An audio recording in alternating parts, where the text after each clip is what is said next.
It was just a mailbox, a rusty, mundane piece of metal. Yet to Karen, it was the final frontier in her crusade for neighborhood decency.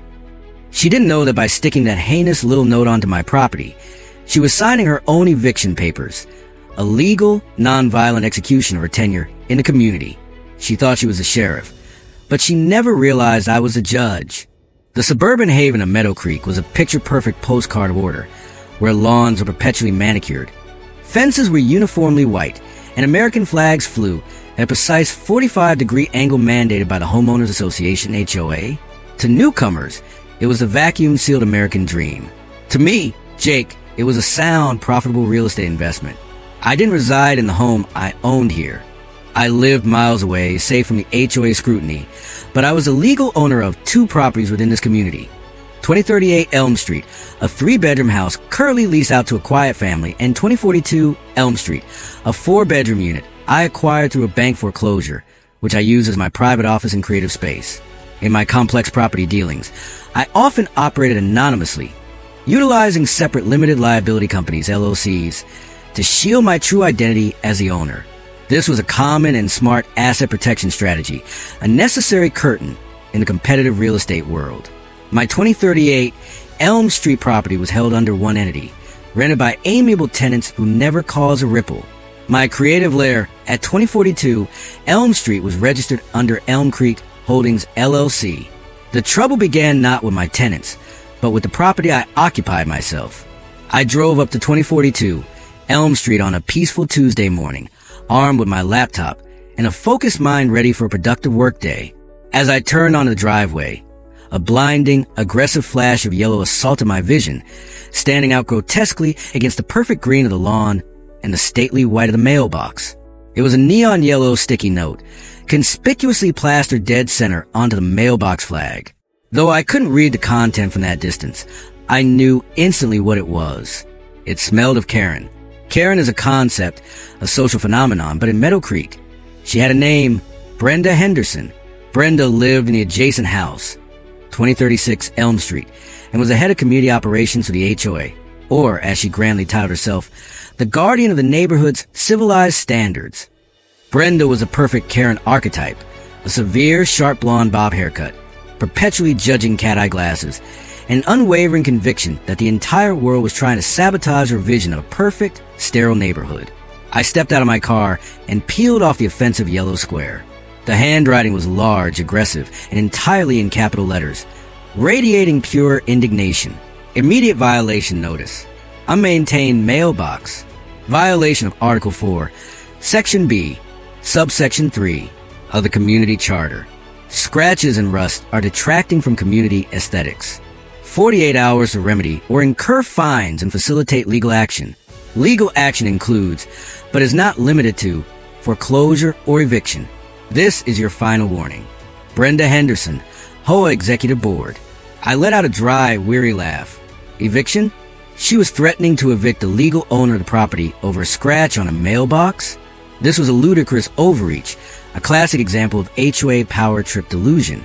My mailbox, a standard metal unit, did indeed have a few minor scrapes and a hairline streak of rust near the base. I had intended to replace it, but it was low on the priority list compared to my more complex business dealings. However, Brenda's audacity had just catapulted this minor issue to the top of my list, not for compliance, but for retaliation. I am not a confrontational person. I am a real estate executive who solves problems with logic and law, not shouted arguments on the front lawn. But this final warning crossed a line.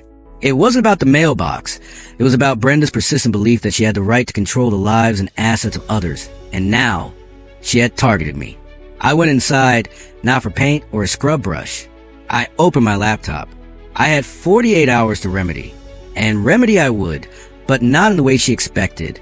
My first move was to fire off a polite, ice-cold email from a new account named Elm Creek 2042 to the official HOA email, which I knew from the public registry was managed by Brenda, to Meadow Creek HOA, from Elm Creek 2042 at representative for Elm Creek Holdings LLC, owner of 2042 Elm Street. Subject: inquiry regarding mailbox violation, notice dated November 15th, 2025. Dear Ms. Henderson and Board, we have received a violation notice affixed to the mailbox at 2042 Elm Street. We acknowledge the concerns regarding the mailbox not meeting the standards outlined in Article 4, Section B, Subsection 3. We are significantly concerned by the notification's threat of legal action, including foreclosure or eviction, especially as the property is owned by an LLC.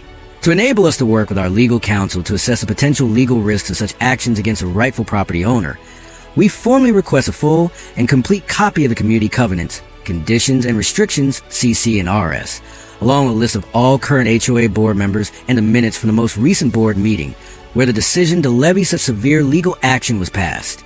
Please note that we will meet the 48-hour window for mailbox remediation.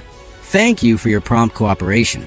Sincerely, Representative of Elm Creek Holdings, LLC. That was the first move. No arguing, no apologizing. Just a demand for paperwork.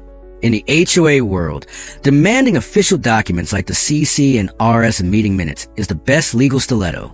It slows them down, forces them to follow protocol, and most importantly, it makes Brenda do actual administrative work instead of just sticking up notes. And as I hit send, a slow, calculated smile spread across my face. I had secured my 2042 property. Now, it was time to check on 2038 Elm Street, my rental property. I opened another browser tab, accessing my proprietary real estate database.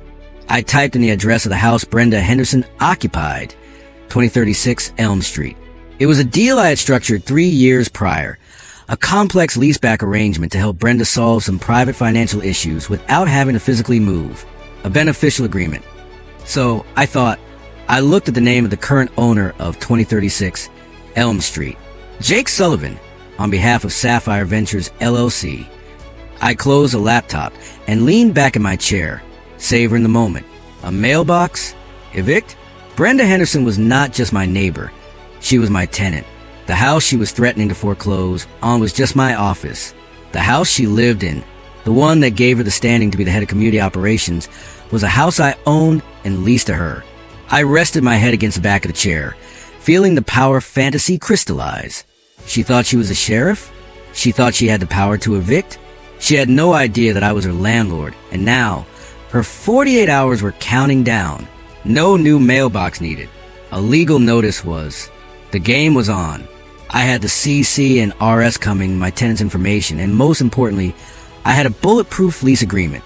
This was going to be the legal lesson in power and control that Brenda Henderson would never forget.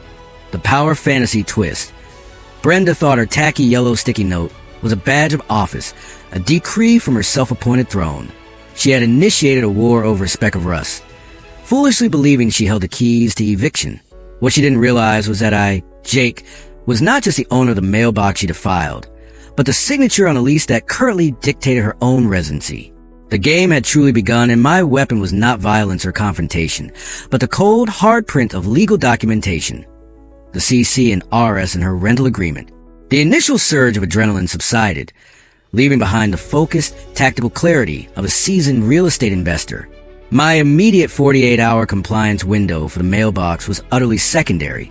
I would simply instruct a local handyman to replace the entire unit within the time frame to eliminate that specific complaint. But the deeper, far more satisfying mission was a strategic counterattack against Brenda Henderson, the self-crowned queen of Meadow Creek HOA. My office at 2042 Elm Street, the very property Brenda had threatened with foreclosure, was quickly transformed into a high-stakes legal war room. I had 2 crucial documents to analyze and cross-reference.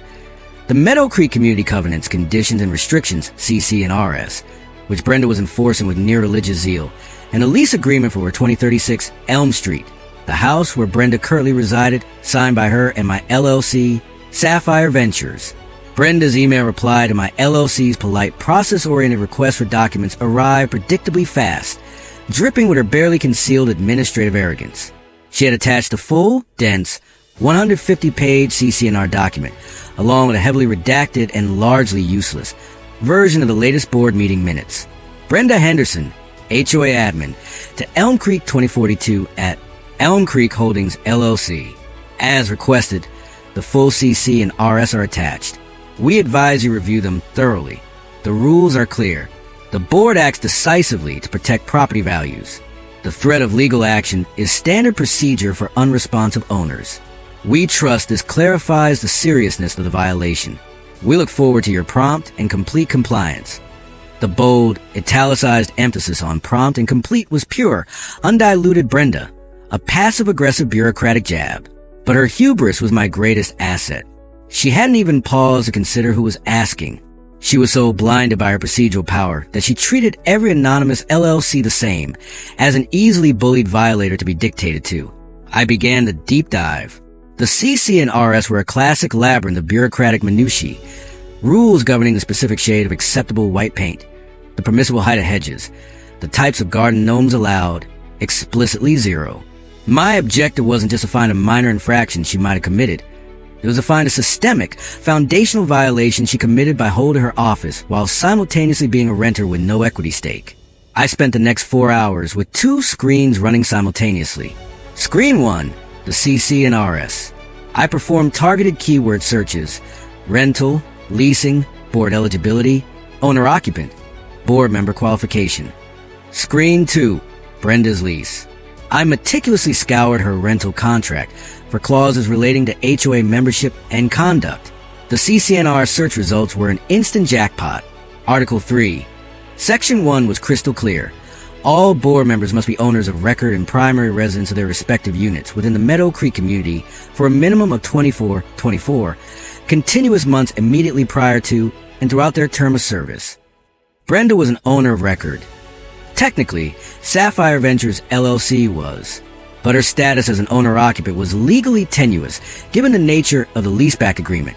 Furthermore, a crucial addendum in the CC&Rs, likely added in a meeting she controlled, but legally binding nonetheless, specified that ownership by an LLC or corporate entity requires a primary resident to provide verifiable documentation proving 100% equity stake in said entity to qualify for board service. Bingo! Brenda had 0 equity stake in Sapphire Ventures. She was simply the tenant. Her position as the head of community operations was a legal sham. She was, by the community's own rules, an unqualified renter lording over actual qualified owners. This was a structural flaw that could instantly collapse her entire power structure. Next, I turned to her lease agreement for 2036 Elm Street. This was the masterstroke. My leases were designed to be airtight, drafted by a lawyer who specialized in preventing exactly this kind of Karen tenant overreach. Clause 17, see, tenant agrees not to engage in any activity, conduct, or representation that may create a material financial or legal liability for the landlord or the landlord's holding entity, Sapphire Ventures LLC. This explicitly includes, but is not limited to, assuming a position of authority within a homeowners association, which requires a specific ownership status that the tenant does not possess. Clause 17. Any attempt by the tenant to assume an unqualified position of authority within the HOA, or to issue legal threats against any other property owner in the community, which could reasonably result in litigation against the landlord, as an owner of multiple properties, shall be deemed a material breach of contract and grounds for immediate termination of the lease and commencement of eviction proceedings. I printed out the relevant sections of both documents, highlighting them in bright yellow, the ultimate, ironic counterpoint to Brenda's ridiculous sticky note. The satisfaction was visceral, fueled not by anger, but by the cold, beautiful elegance of the legal trap.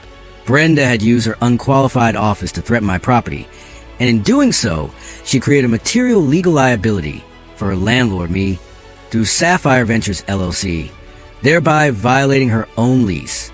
She had threatened to evict me, the landlord of her unit, citing rules she wasn't legally qualified to enforce, and in the process, handed me the legitimate, ironclad legal basis to evict her. The execution of the plan had to be surgical. My anonymity as a landlord had to be maintained until the absolute last, most devastating moment. I wasn't going to send an eviction notice from Jake Sullivan to Brenda Henderson.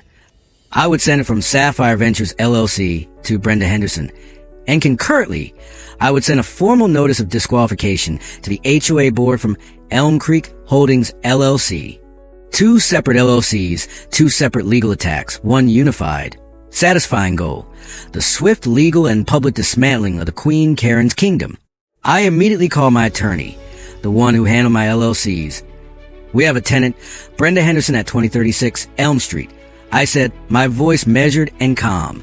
"She's violated Clause 17 C and D of her lease by misrepresenting her ownership status to gain a position on the HOA board and is now issuing legal threats against my other holding entity, Elm Creek Holdings, over a trivial mailbox violation. Prepare a notice to quit based on material breach, effective immediately." My lawyer, a man who loved a clean legal sweep, let out a slow whistle. "A landmine disguised as a mailbox violation. Beautiful, Jake. Consider the paperwork processed and ready for service." The final step, the public-facing attack on her HOA position. I needed to prepare a meticulously documented package from Elm Creek Holdings LLC that would expose Brenda's fraud to the entire community. It wouldn't be a personal attack. It would be an appeal to the integrity of the CC&Rs, ensuring that the very rules she weaponized would be the ones to undo her. I leaned back, the power surging through me. I wasn't throwing insults. I was throwing legal precedent.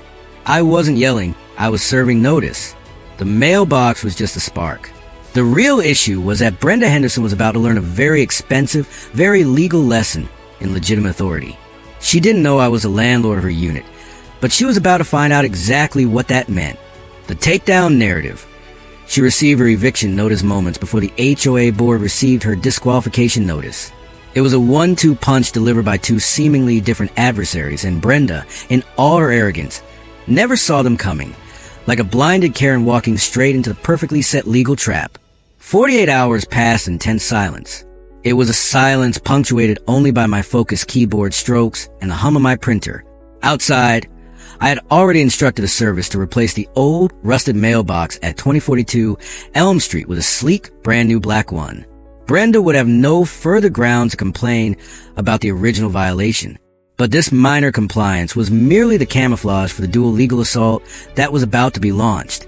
My attorney had executed the plan flawlessly. 2 separate legal notices, sealed in 2 thick envelopes, were scheduled for simultaneous service on Thursday afternoon. Notice 1, the notice of disqualification. Sender, Elm Creek Holdings LLC, owner 2042 Elm Street.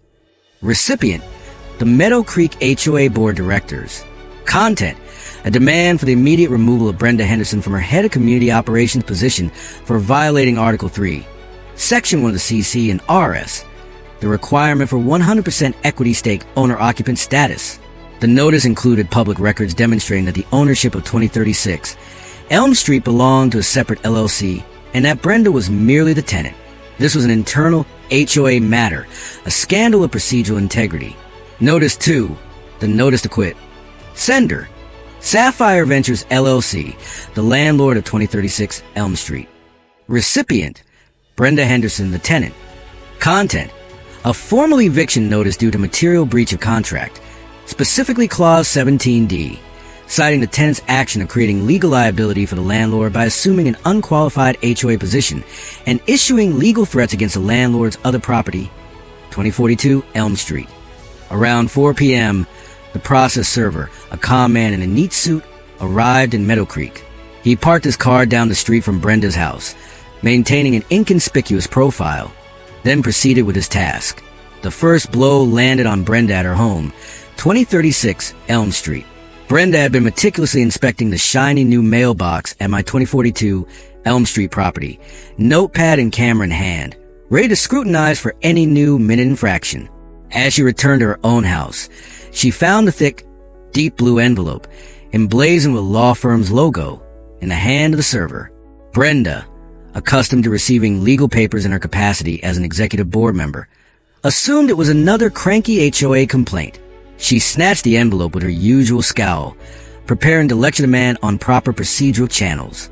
However, as she tore open the seal and her eyes landed on the first line, Notice TO quit and termination of lease and material breach.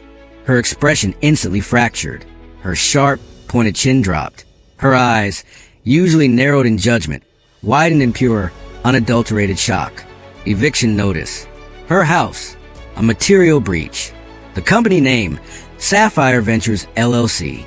This was a company she knew, the one that received her monthly rent check. But she had never met the person behind it. She was being evicted by an anonymous corporate entity. Approximately 15 minutes later, the second blow was delivered. The second deep blue envelope was served at the home of the HOA president, Richard, who lived farther down the street. Richard was an elderly, mild-mannered man who joined the HOA primarily because he liked the social aspect of the meetings.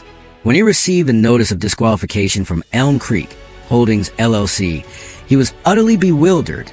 He couldn't fathom why a property owner who had complied with a 48-hour deadline would now send a lengthy legal notice, essentially accusing Brenda, his high-powered friend and administrative partner, of being a fraud. Richard read and reread, Ms. Brenda Henderson is in direct violation of Article 3, Section 1, CC&Rs, as a tenant holding a leaseback agreement at 2036 Elm Street.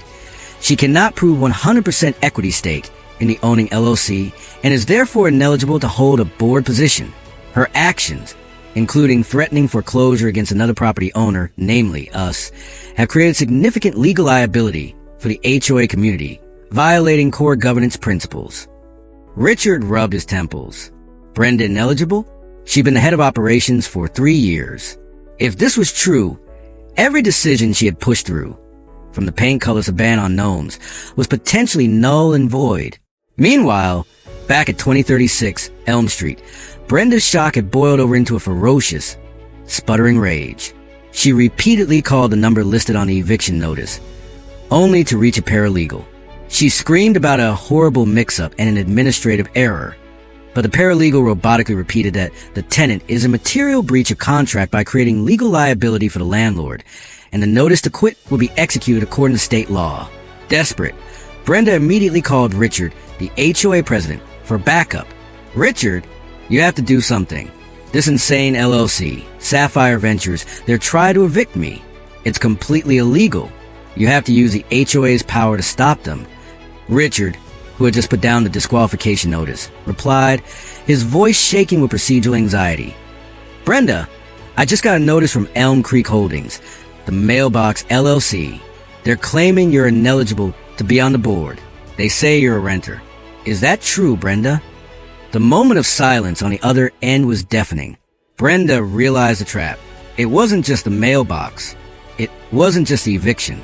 Two separate LLCs, two entirely different corporate entities, had struck her simultaneously from two directions, her landlord and the neighboring property owner she had just threatened.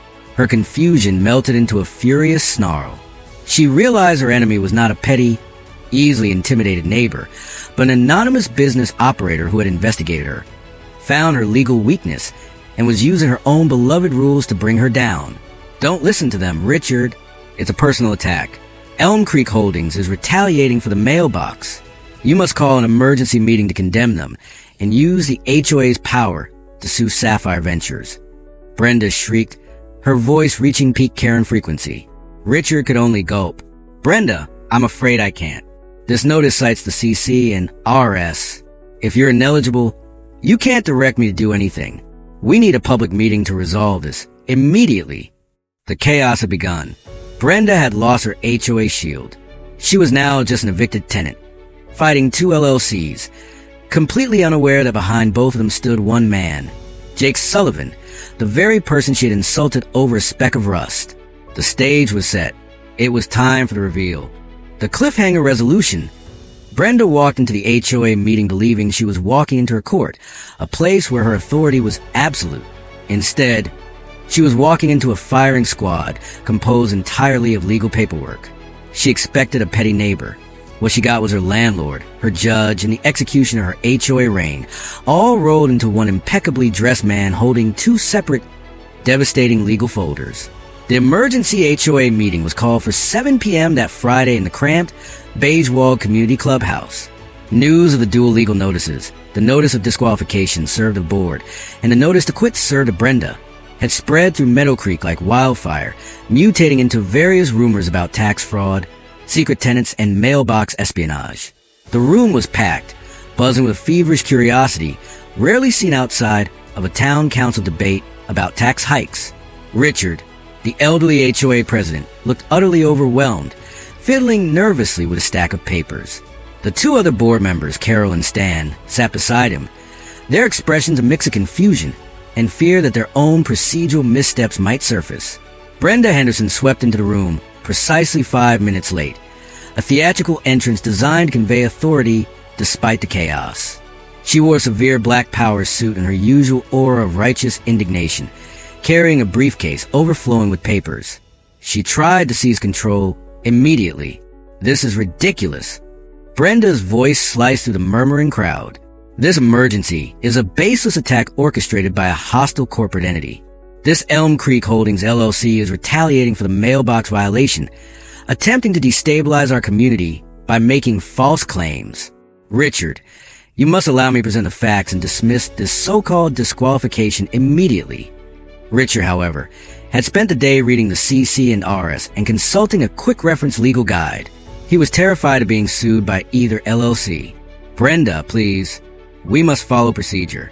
The agenda today is strictly to address the notice of disqualification served by Elm Creek Holdings LLC and confirm whether you meet the owner-occupant criteria as per Article 3, Section 1. Brenda scoffed. "My house is my house. I live there. These are just technicalities. I am the executive officer."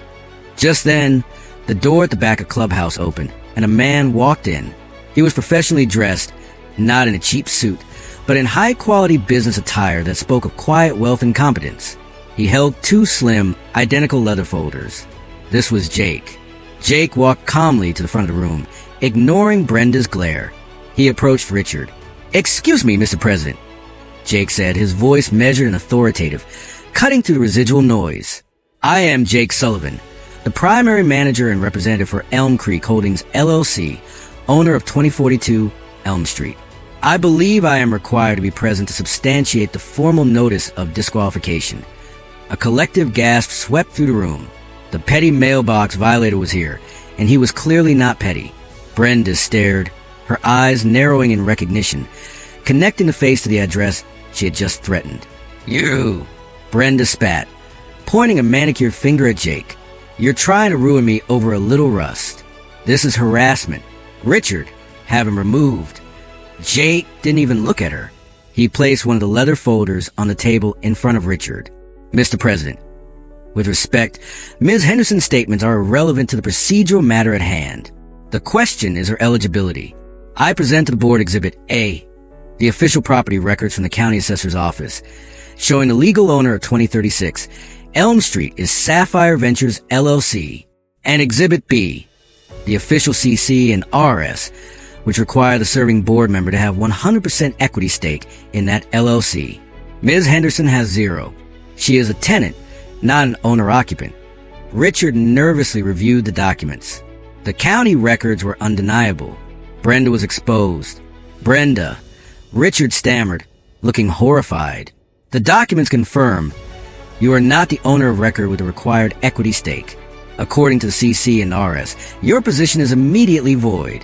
Brenda slammed her hand on the table. "This is a lie. It's a complex leaseback agreement. I was assured I maintained my rights." Jake interjected, his voice still calm, but now carrying a cold, decisive edge. "Ms. Henderson, the CC&Rs are clear. And since you brought up the matter of your lease agreement and your rights..." Jake reached into his second leather folder. The air in the room thickened with anticipation. This was the moment of the true reveal. "I am also here this evening," Jake continued, looking directly at Brenda, who finally seemed to grasp the terrifying scope of the situation. "As the primary manager and representative of Sapphire Ventures LLC, the entity that legally owns the property at 2036 Elm Street, where Ms. Henderson currently resides." The collective sound from the crowd was a wave of hushed shock, punctuated by a few gasps and audible "Oh my God" from Stan, the board member. Jake held up the second document. It was a copy of the notice to quit served hours earlier. "Ms. Henderson, as your landlord, I am confirming for the public record that the notice to quit was legally served this afternoon. You are in material breach of contract, specifically Clause 17D, because you use your unqualified HOA position to issue legal threats and create liability for Sapphire Ventures LLC, your landlord. Your attempt to evict me over a mailbox was, ironically, the exact legal grounds for your own eviction." Brenda's face, usually so rigid with control, dissolved into a terrifying mass of panic and pure, unadulterated hatred. She had been publicly stripped of her power in her home in the span of 30 seconds, by the very person she tried to crush. "You deceitful snake," Brenda shrieked, jumping to her feet and knocking her chair over. "This is conspiracy. I will sue you. I will ruin you. I will have you barred from this entire community." Jake simply shook his head, a slight, almost pitying smile touching his lips. He was the picture of lawful, satisfying victory. "Ms. Henderson," Jake concluded, his voice ringing with finality, "you are no longer a board member, and as of this moment, you are a tenant under active eviction proceedings for material breach. Your authority in this community is zero. The only thing you can do now is coordinate with your landlord, me, regarding the lawful move-out date." He picked up his folders, gave a curt nod to the stunned Richard in the silent room, and walked out, leaving Brenda standing alone amidst the wreckage of her self-constructed authority. The room was silent, witnessing the total, lawful annihilation of their resident Karen. The villain's desperation.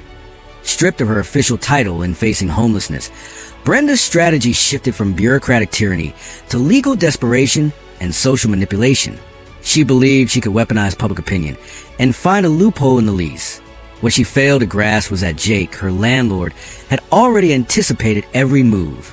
Her rage was merely a predictable line item in his legal budget, and her attempts to turn the community against him only served to confirm the necessity of her removal. Jake's exit from the community clubhouse left behind a volatile mix of silence, shock, and mounting realization. The community was divided. Some whispered about the audacity of Brenda's actions and the delicious irony of her downfall. Others, the old guard who enjoyed her rigid control, muttered about corporate bullying and the coldness of the LLCs. The main focus, however, fell immediately on the remaining HOA board members. President Richard, now pale and sweating, pounded his gavel, a useless gesture in the face of legal reality. "Order, order, please. The board is now in emergency executive session." The two remaining members, Carol and Stan, immediately turned on him. "Richard, you let her run the show for 3 years, and she wasn't even eligible." Carol hissed. "What about every fine she levied? Every landscaping change she forced? Are they all void now?" This was the next layer of chaos. The notice of disqualification meant that every ruling Brenda had championed, particularly the most contentious and punitive ones, was legally compromised. The board was now faced with a tsunami of potential liability from every resident Brenda had unjustly fined or harassed. Richard had to make a public statement. Effective immediately, Richard announced, trembling. Due to a severe, fundamental breach of CC&Rs by the former executive officer, all punitive actions, fines, and rulings passed solely under her authority since her last re-election are suspended pending review by outside counsel. We will contact Elm Creek Holdings LLC for guidance on restoring compliance. Jake, now back in his office at 2042 Elm Street, received a flurry of emails from Richard and the HOA's shell-shocked attorney. They were no longer demanding compliance. They were pleading for mercy and procedural guidance. The mailbox violation was forgotten. Jake had effectively become their unofficial legal advisor, the very hostile corporate entity. They needed to bail them out of the legal mess Brenda created. Meanwhile, Brenda's counterattack was threefold. 1. The legal challenge. Brenda immediately hired a sharp, aggressive divorce lawyer, the only one she could secure quickly, to challenge the notice to quit. Her argument: Sapphire Ventures LLC, the landlord, acted in bad faith by using the leases, creating liability clause as an excuse for personal revenge, claiming the violation over the mailbox was too minor to justify a material breach. Jake's attorney shut this down within 24 hours. The lease was precise. Jake hadn't used a mailbox as a breach. He used Brenda's action of issuing legal threats against his other property, Elm Creek Holdings LLC, while holding an unqualified office as the breach. The threat of foreclosure was a major legal liability for the landlord, Sapphire Ventures, as it exposed the landlord to a potential lawsuit from their own tenant Brenda and from the HOA. The breach was not the rust. The breach was the abuse of power that put the landlord's assets at risk. The judge assigned to the case quickly sided with the landlord argument.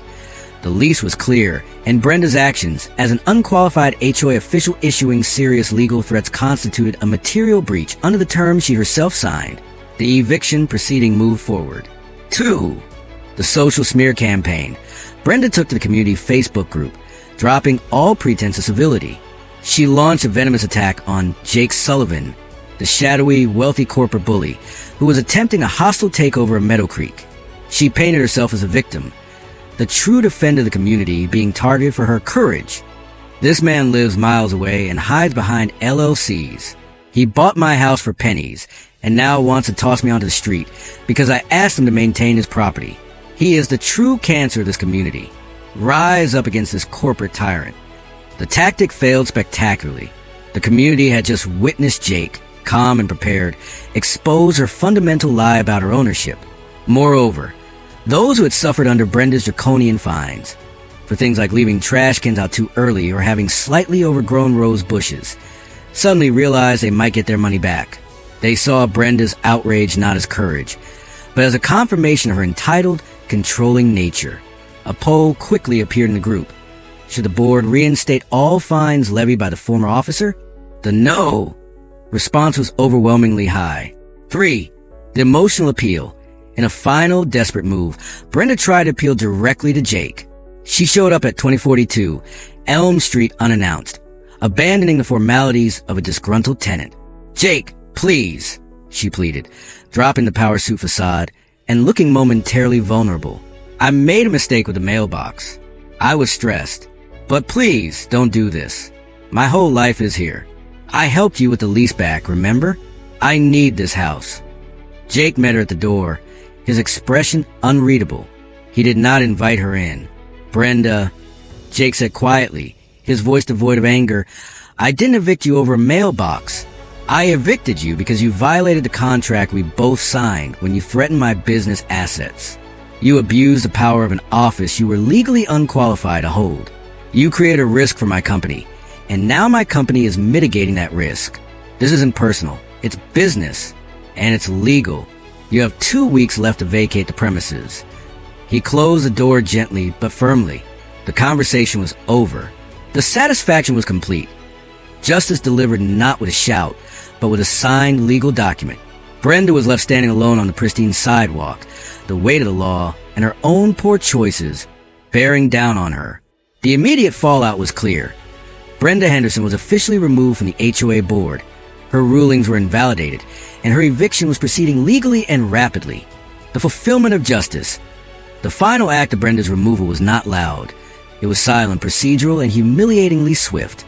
She had threatened foreclosure, eviction, and ruin over a trivial scratch, only to have the law, backed by the contract she herself signed, escort her out of the very house she used as her seat of power.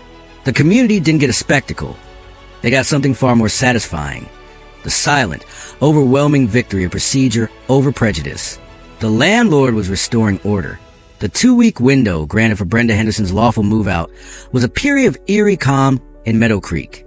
Brenda, professionally and publicly destroyed, retreated into her fortress at 2036 Elm Street. The stream of venomous emails ceased. The social media tirades went dark. It was a silence of collapsing dictatorship, where the former ruler hoarded whatever dignity remained before the inevitable reckoning. Jake, maintaining a strict professional distance through Sapphire Ventures LLC, refused all direct contact. All communication regarding the return of keys, inspection dates, and security deposit handling was managed exclusively through the paralegals. This was a business transaction, not a personal feud, and Jake ensured it remained immutably legal and boring. The day of the final eviction arrived. State law mandated that a representative of the landlord and a local law enforcement officer be present to ensure a peaceful transfer of property. Jake, again acting as a representative for Sapphire Ventures LLC, stood across the street at 2042 Elm Street, his office, observing. He did not need to confront her directly. The sight of the process itself was enough. At precisely 10 a.m., a county deputy sheriff and a moving crew hired by the landlord approached 2036 Elm Street. Brenda was prepared, but not resigned. She was already packed, having realized the futility of fighting the material breach ruling, but she exited the house with one final, dramatic flourish. As she dragged her last suitcase, a large designer piece, down the front walk, Brenda paused, fixing her gaze on Jake standing across the street. She didn't yell, she didn't curse. Her face was a mask of cold, concentrated malice, a look that promised eternal vengeance. It was the ultimate Karen stare, designed to inflict maximum psychological discomfort. Jake simply met her gaze, his expression neutral. He was not Jake Sullivan the neighbor. He was Jake Sullivan the landlord, the man protecting his assets. He gave a small, almost imperceptible nod to the deputy sheriff, a signal that confirmed the legal procedure was being followed. The deputy, recognizing the professionalism of the situation, simply waited. Defeated, Brenda climbed into a waiting black sedan, her designer suitcase placed beside her. She did not look back at the house that had been her stage for 3 years. The black sedan pulled away, and Brenda Henderson, the head of community operations, was gone from Meadow Creek.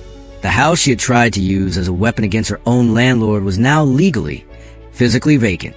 With the crisis averted, Jake shifted his focus to the greater good, the community itself. The remaining HOA board, Richard, Carol, and Stan, were in a state of procedural paralysis, terrified that every past decision was about to be challenged in court. Jake, acting under the guise of Elm Creek Holdings LLC, offered his consultation services pro bono. He didn't want the board position. He simply wanted a stable community to protect his investments.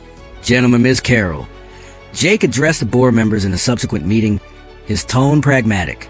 The key to moving forward is transparency and procedural integrity.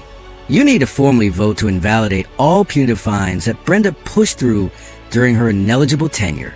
This neutralizes a liability from a community member she wronged and sets a precedent that the CC&Rs are rules, not tools for personal bullying. He spent hours walking them through parliamentary procedure, proper financial disclosure, and most importantly, the criteria for the next board member selection. He insisted on adding a new required amendment to the CC&Rs. Any board member must present an annual affidavit compliance confirming ownership status and primary residency. The community witnessed this transformation. Richard, Stan, and Carol began operating with a new, terrified adherence to the rules. The fine stopped. The petty, arbitrary demands ceased. The HOA became a functioning administrative body, not a social club with an authoritarian leader. The residents began to quietly understand the truth. The anonymous corporate bully they had been warned about wasn't an enemy. He was the one who had surgically removed the cancerous element that had been eroding their quality of life. The landlord, who owned 2 properties, was now the de facto savior of the community's governance. A few days later, a subtle gesture cemented this shift. A homeowner who had been forced to remove a meticulously crafted wooden bird feeder, deemed non-conforming by Brenda, left a handwritten, anonymous note in the mailbox of 2042 Elm Street. Thank you, Elm Creek Holdings. The feeder is back up. Peace has returned to the creek. You didn't know you were the judge, but you were the one who brought justice. Jake smiled as he read the note. His power fantasy was not about flexing muscle or yelling louder. It was about the cold, satisfying reality of using the law, the very system Karen thought she controlled, to establish true, stable order. The house at 2036 Elm Street was now empty, clean, and ready for a new, stable tenant. The community was finally at peace. The last gasp, Brenda Henderson was gone, but her bitterness lingered, humiliated and displaced. She was now a ghost attempting to haunt the community that had rejected her. Knowing she couldn't challenge Jake on a lease or the HOA rules, she wanted the one place he had overlooked, the complex, archaic world of municipal zoning laws. It was a desperate, final attempt to inflict pain, a Hail Mary pass that Jake had to intercept before it jeopardized his core investment strategy. With 2036, Elm Street successfully vacated. Jake's priority, through Sapphire Ventures LLC, was to secure a new tenant. This was not just a business decision. It was a strategic move to restore stability and signal to the remaining residents that the era of chaos was over. Jake wanted the polar opposite of Brenda. Someone quiet, rule-abiding, and professionally uninvolved with the HOA. The house was deep cleaned, minor repairs were made, and was listed with a highly respected local property manager who specialized in attracting long-term, low-maintenance residents. The screening process was rigorous, not just checking credit and employment, but subtly assessing community involvement. No one with a history of serving on an HOA board or local council was considered. The ideal candidate was a young couple, both medical professionals, who valued quiet anonymity and had schedules that kept them away from the clubhouse drama. Within 10 days, the lease was signed. Stability was returning to 2036 Elm Street. Meanwhile, Jake, acting as Elm Creek Holdings LLC, continued his consultancy work with the shell-shocked HOA board. He guided them through the process of officially voiding Brenda's arbitrary fines, drafting apologies to wronged residents, and ensuring the new board member selection process was transparent and legally sound. The community was slowly realizing that the corporate menace had been their benefactor, quietly establishing a government of laws, not of personalities. It was during this period of administrative cleanup that the final desperate attack from Brenda surfaced. It didn't arrive via a sticky note or an angry email, but as a formal, certified letter from the City Planning and Zoning Commission addressed to Elm Creek Holdings LLC at 2042 Elm Street. The letter was thin, sterile, and terrifyingly precise. It stated that a formal complaint had been filed regarding the non-conforming use of the property at 2042 Elm Street, citing potential violations of R1 Residential Single Family Zoning Ordinance 4.3-B, which strictly prohibits properties in that zone from being used as a primary business office. The complaint demanded an immediate halt to all business activities and scheduled an inspection by a zoning enforcement officer. Jake instantly knew who was behind it. Brenda had spent her last days leveraging her intimate knowledge of the community's dense bureaucracy. She couldn't touch his ownership or his lease, but she found a hidden vulnerability of his office location. 2042 Elm Street was indeed Zone R1. Jake used it as his primary workspace, storing files, meeting with lawyers and contractors, albeit rarely, and conducting all his daily business operations there. Though it looked like a home, functionally, it was an office, a violation of strict single-family residential zoning. Brenda's argument was that his full-time corporate operation was commercial activity, not the incidental home office, use permitted under the ordinance. The stakes were suddenly very high. If the city enforced a violation, Jake would be forced to immediately cease his business operations at 2042 Elm Street. This was the hub of his entire investment empire. It wouldn't mean eviction, but would mean a crippling disruption and potentially massive fines, which would certainly satisfy Brenda's need for vengeance. Jake didn't panic. He called his real estate corporate attorney, Michael, who specialized in zoning and municipal law. Brenda found the weak point, Michael. The zoning ordinance. What's the play? Michael, a veteran of bureaucratic wars, was unfazed. The R1 ordinance permits incidental home office use, Jake. The line is whether the business activity is secondary to the residential use. We need to establish residential bona fides, and quick. Do you have a bed there? No, it's strictly an office. I sleep at my main residence miles away. That's the problem, Michael sighed. We need to prove primary residency before the inspection. We need a legal counter-argument, and we need a physical change to the property. Jake saw the elegant solution. He didn't have to live there full-time. He just had to establish a legal, irrefutable residential presence that made the business operation secondary. The next 48 hours were a whirlwind of activity, executed with the same quiet efficiency as his eviction plan. First, Jake instructed his lawyer to file a declaratory judgment with the city, arguing that Elm Creek Holdings LLC was a holding company whose primary business was managing residential assets, and therefore, the primary activity conducted at the site was incidental to its function as a temporary corporate residence. This was a delaying tactic. Second, he transformed one of the 4 bedrooms at 2042 Elm Street into a fully furnished, functional guest suite/second residence. A bed, personal items, toiletries, and clothing were moved from his main home. He changed his driver's license registration and voter registration to 2042 Elm Street, a powerful, if temporary, statement of primary residency. He even had a small welcome mat that read Sullivan Residence placed outside the front door. When the zoning enforcement officer arrived 2 days later, he found a pristine, quiet home. Jake, dressed casually in jeans and a t-shirt, greeted him. "Welcome," Jake said cordially. "I'm the resident and manager of the property.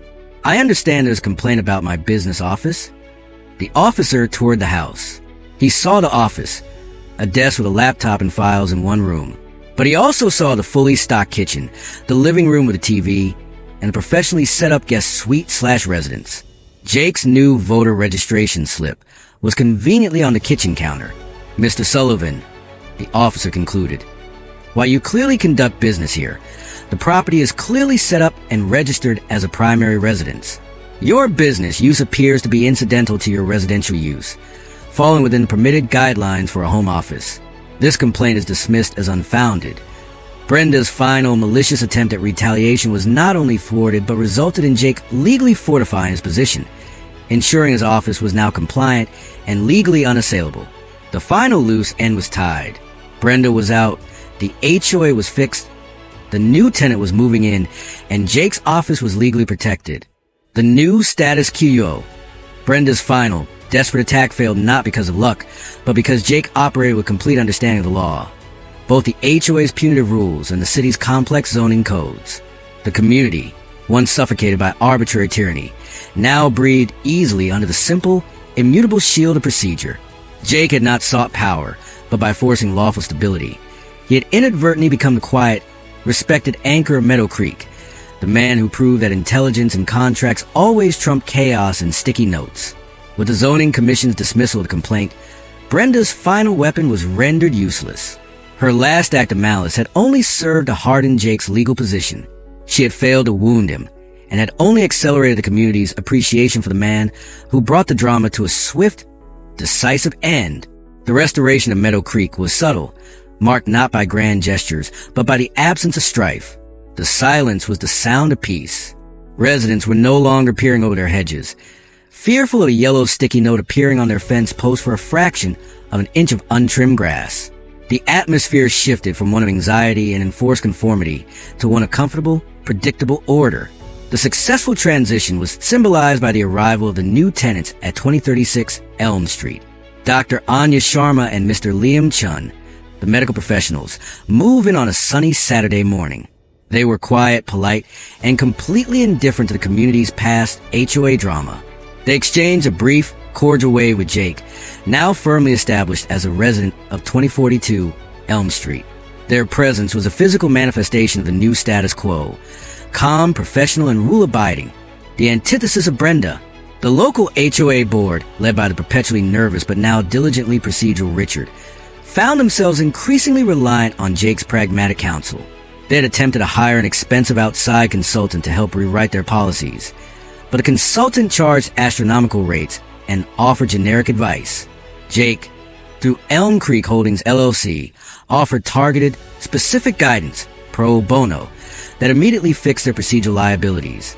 Jake, Richard confessed during one informal consultation on his porch, "We've saved over $15,000 in consulting fees just by following your advice on the fine appeals process. We've issued refunds, and the community morale is actually up. We need your institutional knowledge." Jake saw the opportunity to ensure his long-term investment was protected by sound governance.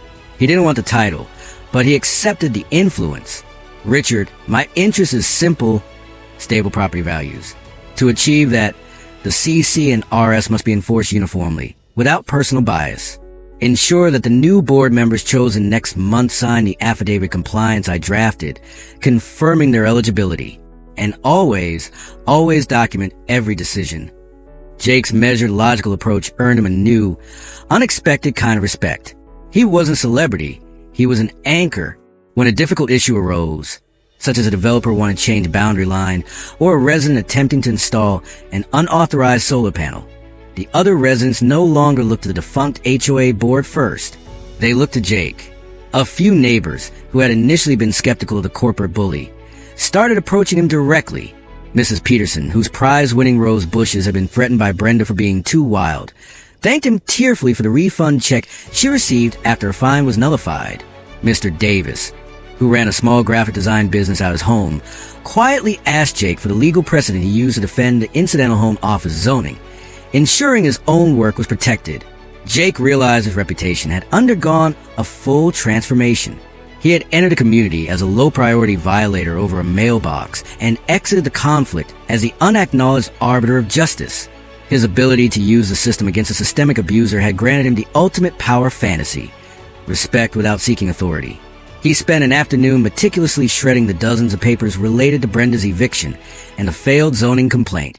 As the papers turned to ribbons, a feeling of deep satisfaction washed over him. He had won by being smarter, more prepared, and more lawful than the bully. The final image of the conflict came late one evening.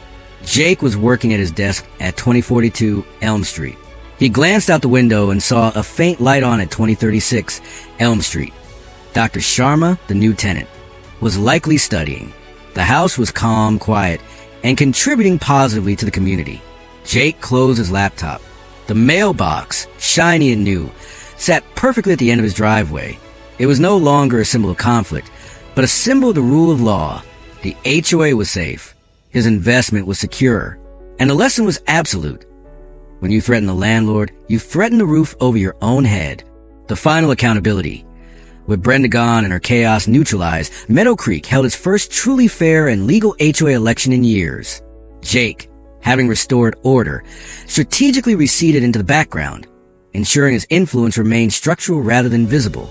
The mailbox incident was already passing into neighborhood legend, a cautionary tale proving that the true power lay not in loud demands, but in the quiet, absolute authority of well-written contracts and a willingness to enforce them. The annual HOA board election, scheduled just 6 weeks after Brenda's unceremonious exit, became the ultimate test of the community's newfound procedural integrity. Under Jake's careful guidance, provided anonymously through detailed, legally sound memos from Elm Creek Holdings LLC, the election was handled with meticulous fairness. The key difference was a mandatory affidavit of compliance introduced by Jake.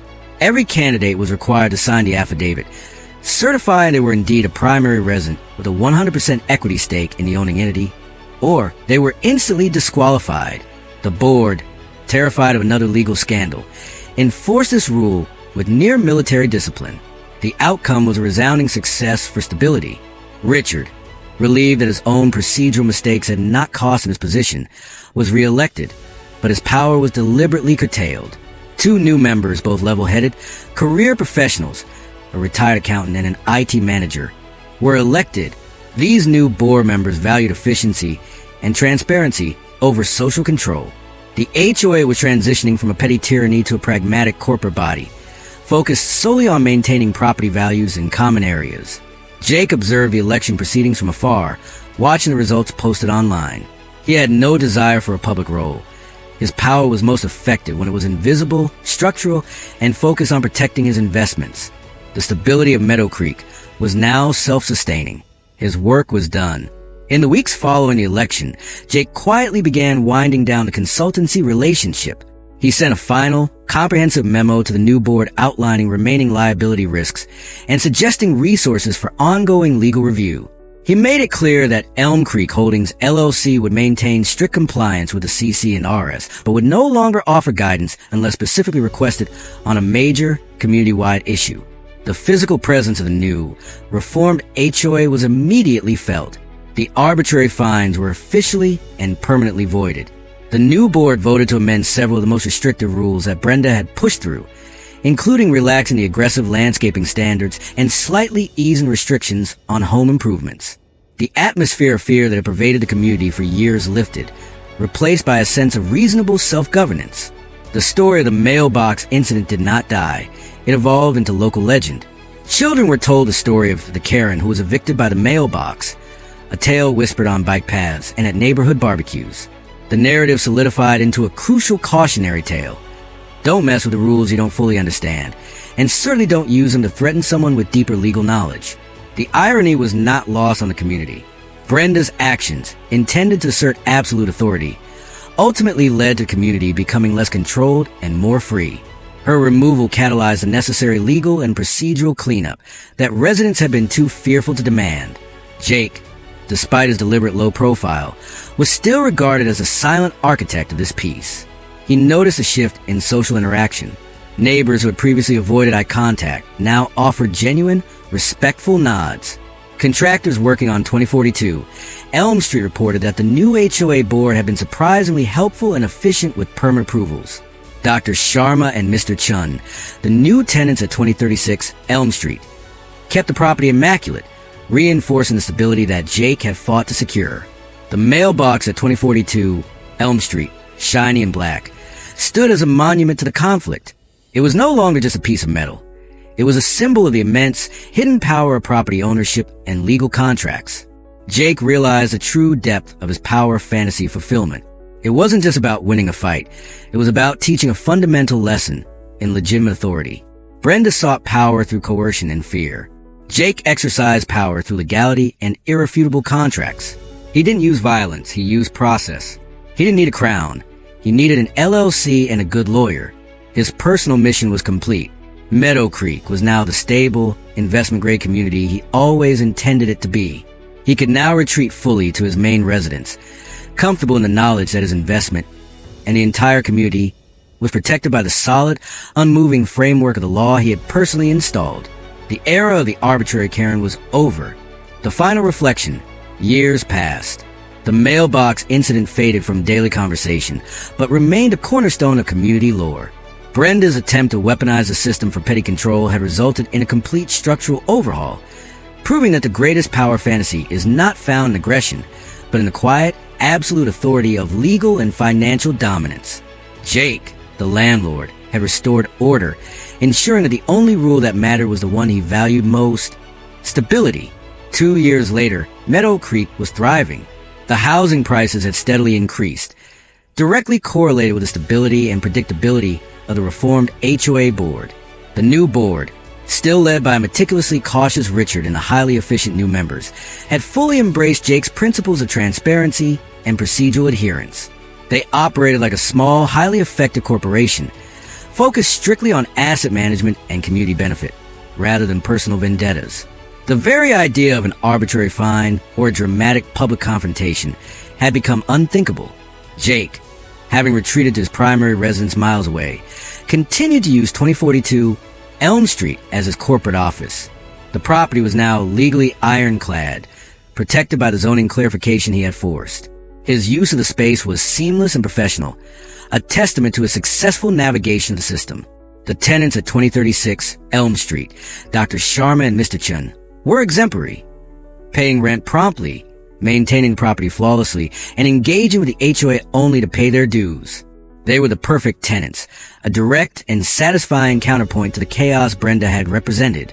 Sapphire Ventures LLC was a model landlord, and 2036 Elm Street was a model property. Jake often reflected on the entire ordeal. It had begun with a rusty mailbox and an obnoxious yellow sticky note, a provocation so small and petty it should have been ignored.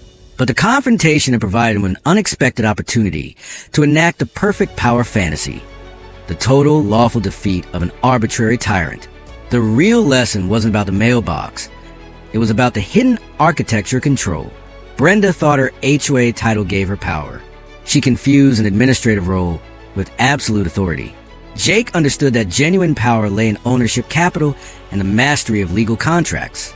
He looked at the figures on his screen.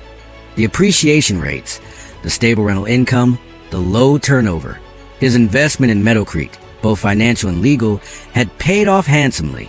The cost of replacing the mailbox, the attorney fees for the eviction, and the cost of defending the zoning challenge were all absorbed as a necessary, profitable expenditure to secure his assets and remove a catastrophic liability. It was the most satisfying business expense he had ever incurred. He never heard from Brenda again. Her name became an object of quiet derision, a shorthand for rule breaking and overreach.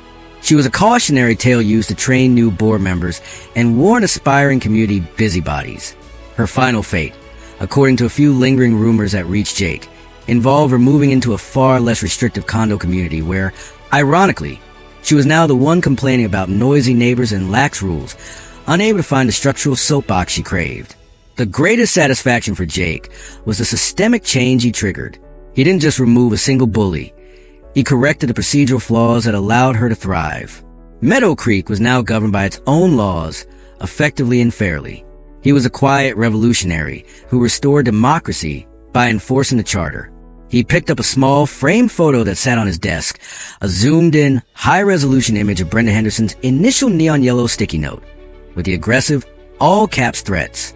It served as a permanent reminder of where the power truly lay. He was a single person who held the key to her past, present, and future in Meadow Creek, the landlord of her home and the landlord of the community's governance. He didn't need a crown, a gavel, or a badge. He needed the signature line on a lease agreement and a clear understanding of the CC&Rs. Jake stood up, stretched, and walked over to the front window. He glanced out at the perfectly manicured lawn of 2042 Elm Street, and then at the clean, quiet house at 2036 Elm Street. The sun was setting, casting long, golden shadows across the pristine neighborhood. The mailbox stood tall and straight, catching the final light of the day. It was a perfect peaceful ending, achieved not through confrontation, but through the flawless execution of legal power. The mailbox was fixed. The Karen was evicted. The community was saved. The landlord had won.